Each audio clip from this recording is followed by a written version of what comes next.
So hi everyone, welcome back to my channel. तो मेरा नाम है कोमल यादव और मैं हूँ एक एसएससी एस्पिरेंट। हालांकि मैं बाकी एग्ज़ाम भी देती हूँ और मुझे लगता है कि सब देते होंगे। तो फ़िलहाल ही आप लोगों को पता है कि एनटीपीसी की आंसर की आई थी, आई थिंक परसों या तरसों आई थी। तो उसमें मैं जो एक्सपेक्ट कर रही थी अपने मार्क्स वो थे 75 टू 76 एक्सपेक्ट कर रही थी, क्योंकि मैं 81 क्वेश्चन अटैम्प्ट करके आई थी लेकिन उसमें 6 गलत हो गई। तो मेरे जो अभी मार्क्स बन रहे हैं वो अराउंड 73 बन रहे हैं टोटल मार्क्स। और गलती ये हो गई कि मैंने जो है मिस रीडिंग की वजह से मेरे 2 क्वेश्चन गलत हो गए। और मैथ्स में मेरे 4-5 क्वेश्चन फंसे थे, वो मेरे को नहीं हुए और गलत हो गए। 1-2 क्वेश्चन गलत हो गए। मैथ्स में 2 क्वेश्चन गलत थे एंड जीएस में 4 क्वेश्चन गलत थे। तो रीजनिंग में सारे सही थे, 29 क्वेश्चन किए थे मैंने और 30 छोड़ दिया था। हालांकि वो बहुत इजी था बट बाद में मुझे पता चला। तो एनटीपीसी को मैं सोच रही थी कि शायद ये ही निकल जाएगा मेरा, क्योंकि मैंने बहुत एफर्ट्स दिए थे इसमें। तो मैंने ये चेन्नई जोन से भरा है। अब देखो इसकी कट ऑफ क्या जाती है।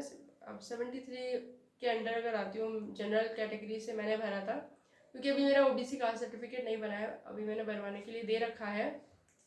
हो सकता है वो जल्दी आ जाए। और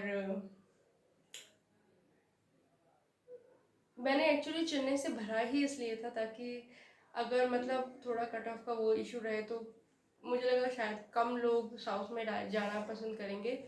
तो मुझे था कि मुझे बस जॉब चाहिए चाहिए, क्योंकि आई एम नाउ 23 और मुझे लगता है कि बहुत ज़्यादा लेट कर दिया मैंने।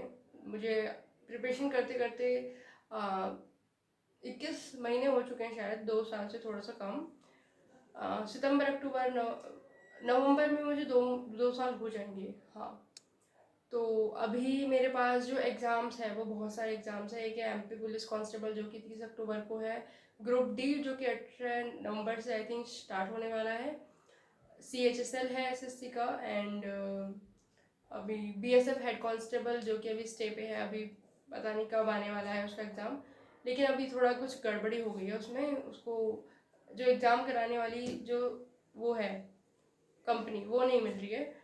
और देन उसके बाद है हरियाणा सीईटी का मेरा क्लियर हो जाएगा मुझे लगता है। तो उसके लिए जो कांस्टेबल के फॉर्म निकलेंगे वो मेरे पास अपॉर्चुनिटी है। ग्रुप डी है, एमटीएस है, डीडी ए की भी वैकेंसीज आ चुकी हैं, उसके भी फॉर्म फिलअप चालू हो जाएंगे। तो अब मेरे पास काफ़ी अपॉर्चुनिटीज़ है। तो अभी मुझे शायद मुझे लग रहा था कि मुझे छोड़ देना चाहिए, बट देन आई थॉट कि देखते हैं जो भी होगा। तो मेरे को लग रहा है कि अगर अगर मेरा कट ऑफ निकल भी जाता है चेन्नई जोन से तो मुझे CBT 2 के लिए तैयार करना पड़ेगा। तो उसके लिए पहले से ही तैयार रहूँ मैं। तो अब ये वो लड़ाई है जिसमें आपके पास बहुत सारी जंग है, आपको बस तैयार रखना है अपने आप को।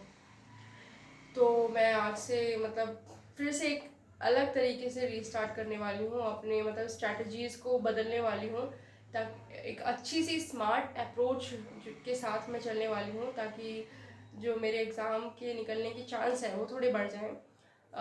मैं इस बार मैथ्स का रिवीजन थोड़ा अच्छे से करूँगी, बिकॉज मेरे मैथ्स में 5 क्वेश्चन नहीं बने थे एनटीपीसी में, जो कि मुझे लगा था कि मेरे मैथ्स में शायद सारे बन जाएंगे। लेकिन मुझे पता चला कि मैं कितनी पानी में हूँ मैथ्स में अभी। तो फिर अभी मैंने मैथ्स का रिवीजन स्टार्ट कर दिया है और मैथ्स एंड करंट अफेयर्स पे मैं ज़्यादा ध्यान रखूँगी। तो मैथ्स और करंट अफेयर्स को ज़्यादा टाइम दूंगी अपना, क्योंकि करंट अफेयर्स भी मेरे से नहीं बने थे। 2 ही करंट अफेयर्स थे जो मुझसे बने थे एंड बाकी सारा रिवीजन तो अब सबके लिए करना ही है।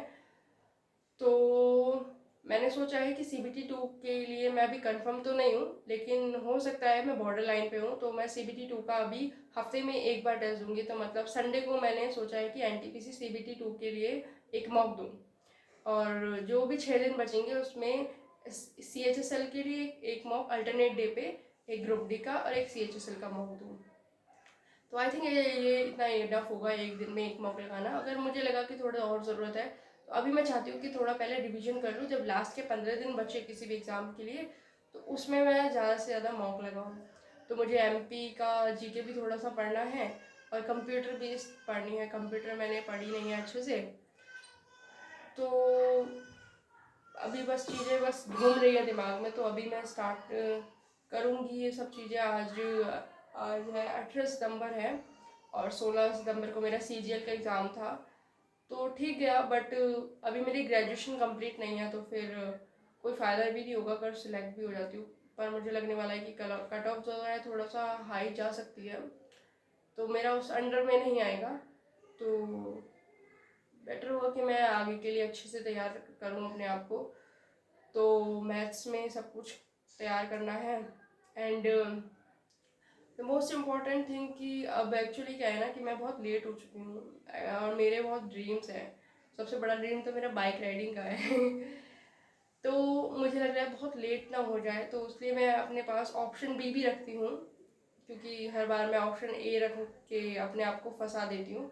तो ऑप्शन बी है मेरा, अगर मेरा इन सब में नहीं निकलता तो फिर मैं दिसंबर के बाद नेक्स्ट ईयर से अगर कुछ भी नहीं हुआ, मेरा क्लियर नहीं हुआ अगर गवर्नमेंट एग्ज़ाम, तो फिर मैं प्राइवेट सेक्टर ज्वाइन करूँगी और गवर्नमेंट एग्ज़ाम की तैयारी साइड बेस पे करूँगी।